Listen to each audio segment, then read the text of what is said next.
Welcome back to the Childhood Cancer Perspective, and thank you all for your continued support.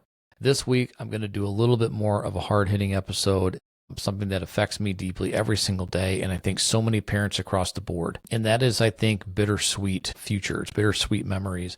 And I'm talking about what would Jaycee be doing today? This isn't an episode to talk just about loss. It's 100% about interrupted futures. And I say it because I think people that know me, or if you follow me on social media, I will often say I'm so proud of one of our other two daughters that are, graduating high school or just getting out of their sophomore year in college or driving a car, having a boyfriend, getting a job, whatever. I'm happy for all of these milestones and I love watching my kids grow up. But in watching them grow up, it means that I have to continuously be reminded that I'm not able to watch Jaycee grow up. And so therefore, that's what we're going to talk about today. What would Jaycee be doing today? How does that affect me personally on a parental level, on a dad level, watching the milestones that have been stolen from her, the dreams that childhood cancer stole from her, that families will never, ever get to imagine or see, or the only thing we can do is imagine, but we'll never get to see, of a life that should have been continued far beyond the years that she had. Sometimes grief isn't about looking backward and looking about all the things that Jaycee went through, from diagnosis to the symptoms prior to that, to the feeling really good for a couple of months thinking that we beat it, to a relapse, to chemotherapy and high-dose chemotherapy, stem cell transplants, multiple brain surgeries and everything else. It's not always about looking back. It's about imagining forward. And I do this all the time. Whenever I see my other two daughters, accomplish something, it makes me not only proud of them for what they've accomplished, proud of what they've done, proud of how they've handled themselves, proud of the young women that they have become and what they will do, but it also gives me a bittersweet feeling to the point where I have to look back, or I have to look and say, man, I wish that Jaycee was here to see this. Or what would she be like at this moment going into high school or driving a car, or meeting a boy, or, what would she be planning in her future, going to college? What sports would she play? I'm not able to see that. And those things hurt me. Those things deeply affect me because I feel like all of that was stolen. It's watching birthdays not happen. It's watching, watching our other two daughters grow up. One is 20, one is 16 or 17. And Jaycee would have been 13 this year. And not being able to see those milestones continue to pile up is something that really, really negatively affects my mental state every single day, because it makes me angry. It makes me feel guilty, sad, just a slew of different emotions. Our Miley is going to be graduating high school in a month, and I know that for a fact when I sat in the bleachers before Annalisa graduated, but when I sat there for her singing in the choir the first year she was in high school, and Jaycee was home and too sick to come to the graduation ceremony, I knew in my brain, and I remember saying to myself, I'll never get to see Jaycee do this. I will never get to see her stand on that stage, never get to see her walk across and grab her diploma and put her tassel to the other side. I will never get to see her do that. And that was a realization that I had to come to in my brain, that is just, it was never easy for me to do anything. And I didn't have a kid graduating at that moment, and I think I was full of tears. Well, everybody else I think was having, was crying happy tears that their child was kind of moving on. The career that we'll never see, the career that we'll never be able to watch her accomplish, becoming a NICU nurse, which is what she wanted to do. And all I can do is create images, both in my mind and through AI, to see what she would have looked like and what she would have done with her future. And that's not a way that we should be living. So every parent who has lost a child carries kind of these invisible versions of the future in their brain, something that they wish that they could see, that they hope that they'll be able to, that they could have achieved, and that their brain is now creating this space where it can show what would have been. But that's not reality. That's us carrying a dream, essentially, with us. I want to talk about Jaycee. I want to talk about who she would have been, what she would have been, not just what she went through and what she faced on a daily basis, what she did with the utmost dignity and courage, and something that I think a lot of people in this world are lacking the ability to do which is just face things with innocence and face things with an open mind and an open heart, and be able to get through the hardest things that life will throw at you while just still being yourself. Her personality was incredible. I had somebody ask me about this in a previous podcast I was on, and I said she was just bubbly and happy, smiling all the time, laughing. She loved attention, but only on her terms. Only when she wanted that attention, that's when you could give it to her. She didn't like to be video recorded unless she was doing it. Loved to create TikToks, loved to just have fun and not worry about anything else because she was a kid and that's what she was supposed to be doing. She was a very kind child, and she loved to please everybody else. She wasn't outspoken in the sense that she would speak up. She was actually very shy, kind of like me. And it was like that comes along with the only wanting attention on her terms. But she loved her friends, and in the company of her friends, she could always be happy. And that was the one thing that brought her a lot of joy when she was able to go back to school, even for a little while, even if she was just there temporarily, even if she was just visiting, she was able to be with her friends and just be one of the kids and not worry about anything else. She loved unicorns and she loved baby dolls. She wanted, like I said, she wanted to be a NICU nurse. That was her dream. That was her hope. That was what her future was supposed to be. She loved having baby dolls made for her. My wife, Trish, would make her custom baby dolls and she loved it. That was her make-a-wish, was a baby doll shopping spree. And she's got a ton of stuff now. Her room is just like the way that it was left. And she's got baby dolls in there. And there's a whole setup in there where she's like a nursery. And she loved it because that was hers. That was her space. But like I said, it was little things. It was little things. She loved to be performative with that phone, with TikTok or Musical.ly as it was, I think, prior. She loved to do things on her own, loved to do little dances and stuff with her sisters. She loved whenever we were in the hospital, her personality never left. She always had it with her no matter what. I would go downstairs to get something to eat and she would say phone and she would just put her hand out. While I was gone, she would make videos. And when she passed, I had hundreds and hundreds and hundreds of drafts in TikTok that she just recorded but never posted. And I slowly started to roll those out because they were super important to me to be able to let the world see exactly who she was and what she was able to do in the worst time of her life. Cancer was a part of her story. It was a part of who she was, but it was never the definition of who she was. It was never going to be the definition of who she was. And in fact, her older sister, not only so when she went to high school, she went to a totally different school than the one she had gone to from kindergarten to 8th grade. She didn't tell anybody about what had happened with Jaycee because she didn't want to be known as the person whose sister had passed from cancer. She wanted to be known for herself. And when she got close enough to people, then, she could let them in on what was going on in her life. But she didn't want that to be the first thing. She didn't want unwanted sympathy. She didn't want people to treat her differently because of that.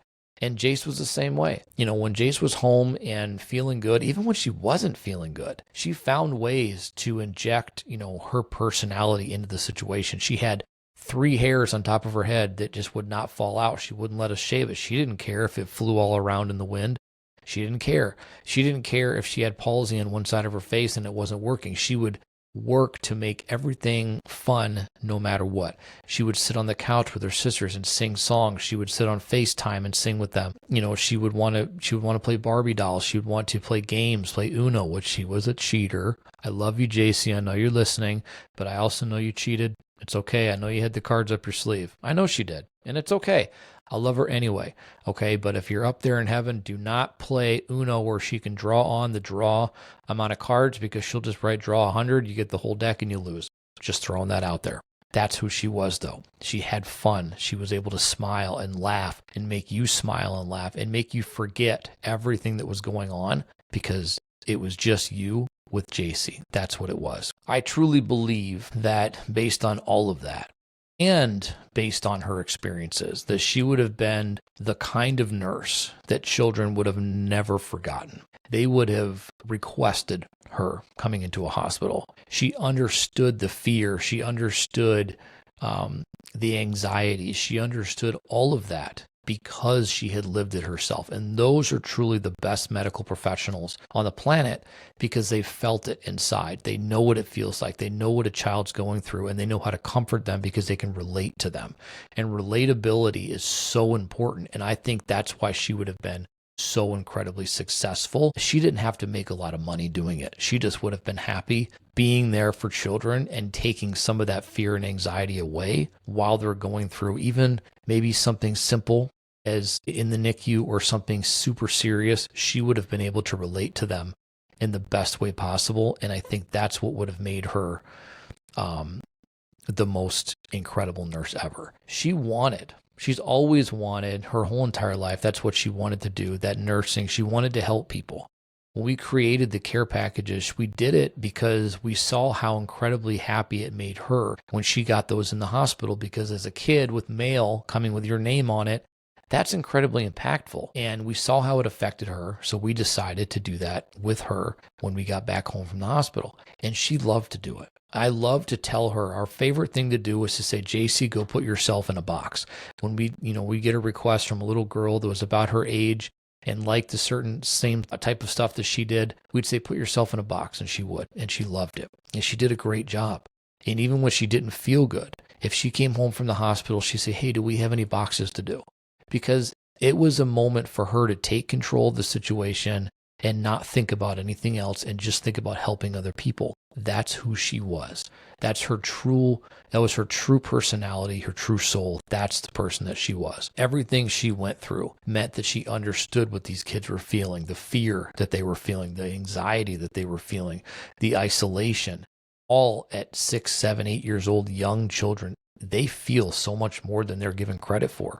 She knew all that. She was able to pass along at least a little bit of joy, a little bit of happiness, a smile to all these other kids and give them back so much. And she's still doing it today as a legacy. She's giving that legacy back. We're allowing her spirit and everything that she went through and everything that she was to help influence what we do and bring smiles to kids across the country. That's all still her legacy. That's that's kind of where we are with that. So now what I want to say, and this is kind of a difficult part of it, is I kind of bounce a little bit, but if you've been with me for a while, you know that's what I do. One of the hardest parts of losing a child is grieving all the ordinary moments that you never realized would be important.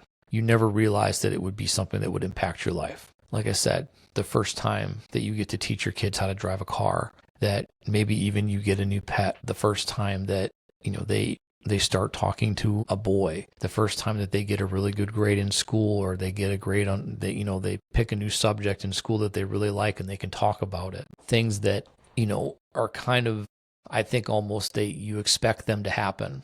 Then you're excited about them as parents, but you're grieving all of these things that are a dream. College, like I said, friendships that she had, friends that she's growing up with, new friends that she's meeting, music that she would listen to now. I don't know what she would listen to Big Time Rush. She loved Big Time Rush, just like, her sisters and my wife. It's we're a Big Time Rush family. She would love them. She'd be listening to them. But what I think personally that she would absolutely be listening to what her sisters listened to, that she would be in the car with them when they were hitting Starbucks or 7 Brew. They'd be listening to whatever music is hot right now. They'd be jamming in the car. She'd be tailgating everywhere that they go. And I think that's exactly what it is. But getting into these moments and trying to live with grief, because while you're grieving all these ordinary things that people, I think, take for granted because it's simple: a college, a friendship, music, career, relationships, adulthood, family traditions, maybe it's Christmas or Thanksgiving or Easter, the Easter egg hunts or whatever, those kind of things. Like those things I think people take for granted, not in a negative way, but because you just expect that they're going to happen, that they're going to be there, that tomorrow is going to come, really. And we look at all of these things and we grieve every single one of them, because not only are we happy that our if we have other children that are successful and going through things good and are coming out positive, we're grieving the fact that our children that we've lost are not able to experience all of these things. another stage of this, another step in this is something that I think a lot of us, and I don't even think my wife and I are really on the same page when it comes to this. And it also depends on the conversation, I think, and that's frozen time. Frozen time. I think in this community, a lot of times we hear forever. We hear the word forever and then the age of which they passed, and it stays like that. And so there's going to be a couple different ways that I go with this conversation right now. Is that I always say forever 8 because she's 8 years old when she passed. But then that comes to personal beliefs. Do you believe that they continue to grow in heaven, they continue to age, or that they stay the same age that they are? If she continued to grow, she would be 13 years old this year. And if she did not continue to grow, then she would be 8. But it depends on the conversation. I think when I tell people, they say, how many kids do you have? I say, I have 3. I've got a 20-year-old, I've got a 17-year-old, and I've got an 8-year-old. Those numbers kind of shock people sometimes because that number, that 8 is so far off from the 8 from 17 that I think people are like, wow, you guys, stretched them out a little bit. Just recently, my wife was telling a nurse about this, and then, I think that she kind of holds back a little bit, but she said, she kind of said, no, she thought, okay, well, they're going to both be off to college and then she'll be by herself at home. And she said, no, because she's in heaven.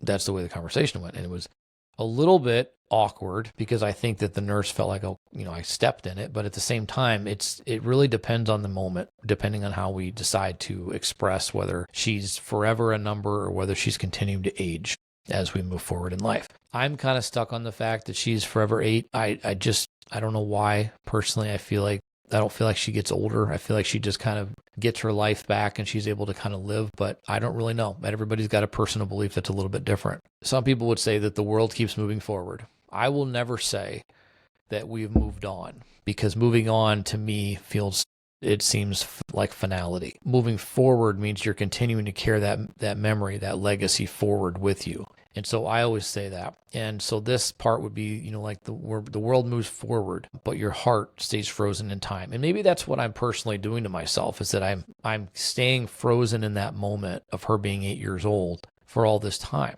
And I don't know if that's right or wrong, and I don't think anybody can tell me if it's right or wrong. It's a personal belief to me, but I feel like, that's what it is. But, we go back to, the peers, their friends from school, their siblings, they continue to grow older, continue to pass milestones without them. Things are happening, graduations, all of that stuff is happening without them while they're frozen at that 8 years old, cemented in that legacy of 8 years old. And I don't really know how to better address that. I think that's the way that it just is.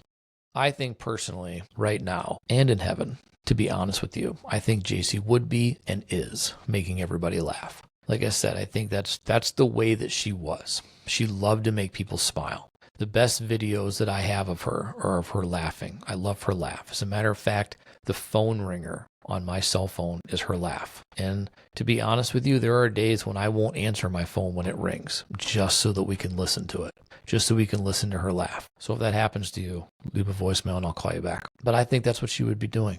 And I think that she is the best at welcoming, unfortunately, for the reasons, but I think she is the best at welcoming young angels into heaven, letting them know that it's going to be okay now, that they're safe, and that she's going to be their friend, and that they're going to forever be tied together. And she's going to show them the way. And I think that's what her job is. I think that she would still, and that goes along with this, I think she would be helping people. If she were here, that's what she would be doing. I feel like she'd be part of some type of organization or working with the church trying to give back. I think that's the kind of personality that she had.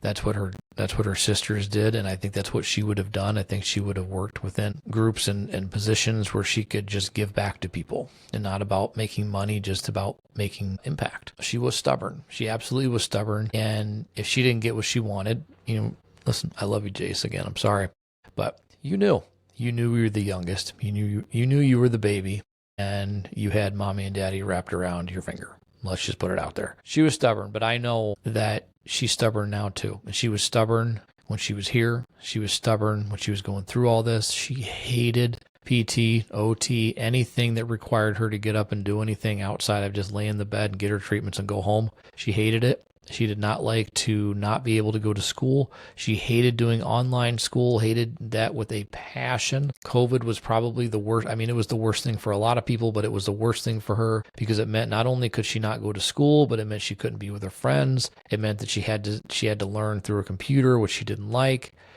She hated it. I think that her treatments and a lot of things would have gone a lot different if she was able to be around people. We'll never know. I believe that she would have been chasing the biggest dreams possible. Everything that she wanted to be in life, I think she would have been all over it. I think she would have been preparing for all of these things, even at a young age. Even today, at 13 years old, she would be preparing for life outside of college. She would have been preparing for what would have been everything that she wanted to do. She would have been doing it on her own terms. And there's nobody that would have been able to stop her from doing that. And I think that was one of the biggest personality traits of her, is that she was larger than life, and whatever was going to get in her way, she was going to push it out of the way and just power through it. I also know that if she was here today and had gone through everything she had gone through, she would be the most passionate advocate on Capitol Hill, both here and federally in DC. She would have been one of the most powerful people walking around those halls, talking to people, letting them know that she didn't want other kids to feel the way that she did, to miss out on what she did. She would have been one of the biggest advocates, and you would have been reading about her because she had such an infectious laugh and infectious personality that she would have had people eating out of the palm of her hand. And I think that's what she would have given back to this community, and then moved on to do her nursing, of which then she would have been able to give back in such a relatable way to so many kids and families going through terrible things while still advocating. She never would have given that up, but nursing would have been her love, and she would have been incredible at it. And I wish that we would have been able to watch that happen. But this episode kind of allows me to talk about her, which I love to do, but it also makes a realization. Okay, childhood cancer does not just take the children that it affects. It doesn't just take away their life. It takes away their future. It takes away what they were supposed to become, what this world was supposed to be with them here. It takes away their imaginations of what those lives were supposed to be, our imaginations of what the lives were supposed to be. I think one of the hardest parts about grief is that we're not mourning what they went through. We're not mourning who they were. What we're mourning is everything that they were not able to become. Everything that they were not able to succeed at and be in this world, we're mourning that, because that takeaway means that we will never get to experience the incredible innocence and heart that these kids have to offer, something that we so desperately need. But even in all of that, in everything, Jaycee's life still matters. Everything, all of her 8 years and everything now. It mattered before she was diagnosed. It mattered at diagnosis. It mattered when she passed. And it matters now. Everything she left behind, the job she left behind, the mission she left behind for us, the love she left behind for us, that trickles through everything we do. Advocacy, awareness, care packages, every family that we come in contact with, that love that she left, that spirit, the unwavering innocence and willingness to help others, the relatable experiences that she went through that she would have passed on, all of that lives on. All of it. She was not a statistic. None of these kids are statistics. None of these kids were truly meant to battle the way that they did. But they did it with such incredible dignity, every single one of them, that there's no way that you could ever say that they're not who they were supposed to be. We will forever grieve and forever wish and forever imagine and forever hope that we could have seen her grow into adulthood and grow into an amazing young woman, an amazing mom, an amazing nurse, an amazing everything.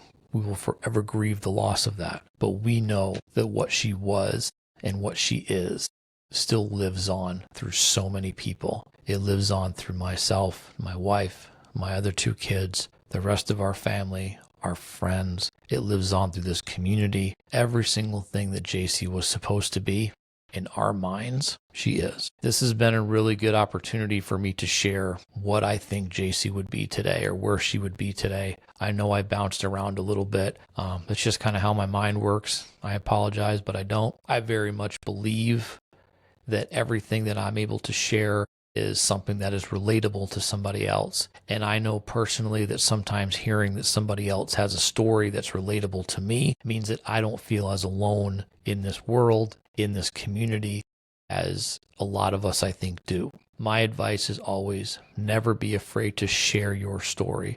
Never be afraid to share your child's story. Allow their legacy to live on through what you're able to do for them. If that just means talking about it in close circles, then that's wonderful. If that means starting an organization, you've got our support. Using social media, podcasting, whatever the case may be, never be afraid to ensure that their legacy is cemented. Thank you guys so much for continuing to stick with me. I will continue to put out episodes. If anybody would like to be a guest on this podcast and share your own story, reach out to me, ccperspectivepod@gmail.com. You can also find information about our podcast on our website at battlecornglobal. You can find and hear us on every single podcast platform, as well as a video version on YouTube. I will see you all in the next one.